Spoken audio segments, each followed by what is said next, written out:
Alors ici, on est donc sous la ligne à haute tension.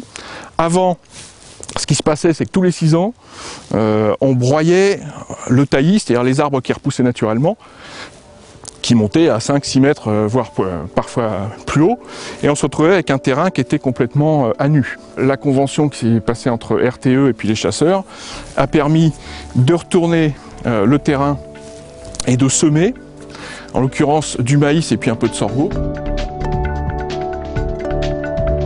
Là, vous avez le maïs qui est derrière, donc ça a été semé, je vais essayer de ne pas me casser la figure. Hein. Et puis, comme il n'y a pas de traitement, vous avez la flore sauvage qui revient.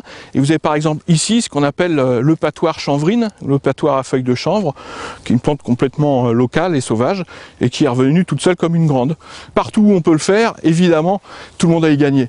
À condition, bien sûr, de faire comme ça a été fait ici entre RTE et les chasseurs, c'est-à-dire de travailler avec les acteurs du terrain, qui vont eux-mêmes pouvoir gérer et puis conseiller et dire voilà, on va plutôt faire ça et voir ce que l'aménagement va donner en termes de faune, de flore. Et l'avantage également, c'est que RTE, finalement, ça lui coûte pas plus cher, mais il y a un plus, c'est qu'en termes de biodiversité, on recrée, on recrée pas, on n'est pas Dieu, n'exagérons pas, mais disons qu'on fait revenir des espèces de plantes et d'animaux qui n'étaient plus là parce que tout simplement ils n'avaient pas de quoi se nourrir ou de quoi se reproduire. Si on se retrouve avec un secteur comme là qui est assez ouvert, où donc les animaux vont voir assez loin, vont être plus à l'abri de leurs prédateurs, vont pouvoir circuler dans les cultures ou dans les friches qu'on a de l'autre côté, à l'abri, là on a tout gagné. Et puis comme on permet à des plantes de revenir, comme je disais tout à l'heure, avec le vent, avec le transport avec les poils des animaux, etc., elles vont continuer à se déplacer et donc à coloniser d'autres secteurs. Donc voilà, le corridor écologique, c'est ce principe-là, c'est-à-dire qu'on recrée des liaisons pour la faune et la flore, et donc on facilite le développement de la faune et de la flore.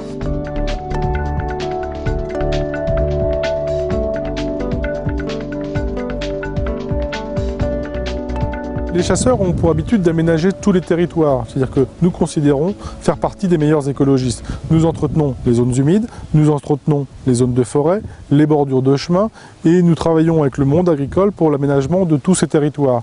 Et donc là, il y avait, je dirais, une partie qui n'était pas faite.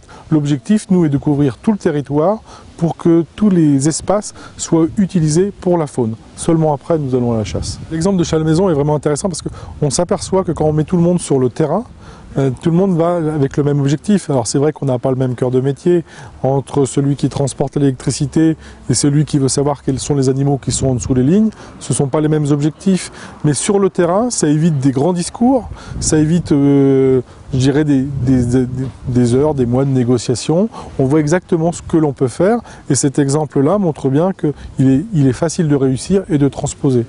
Moi, je suis vraiment très satisfait de cette visite et heureux d'avoir été invité ce matin à visiter cet aménagement parce que c'est une très belle réalisation et qui permet de montrer que les idées qui ont été développées dans le cadre de notre partenariat avec la Fédération nationale de la chasse peuvent déboucher sur des réalisations concrètes et qui sont un vrai succès quand on voit la visite de ce matin. Aujourd'hui, on en est à une vingtaine d'aménagements de ce genre. Celui-là a le mérite d'être un des premiers, donc on peut constater le succès des plantations, des aménagements, de l'entretien qui a été conduit et devrait donc susciter de l'enthousiasme dans les autres départements français. Ce modèle de développement, d'aménagement favorable à la biodiversité sous les lignes, donc dans un cadre tripartite, on va dire, hein, le propriétaire du sol, d'une part, les chasseurs, d'autre part, qui sont le porteur du projet et l'exploitant du réseau, montre que ce modèle est un succès et c'est ce modèle qu'on veut développer avec d'autres partenaires que la Fédération nationale de la chasse.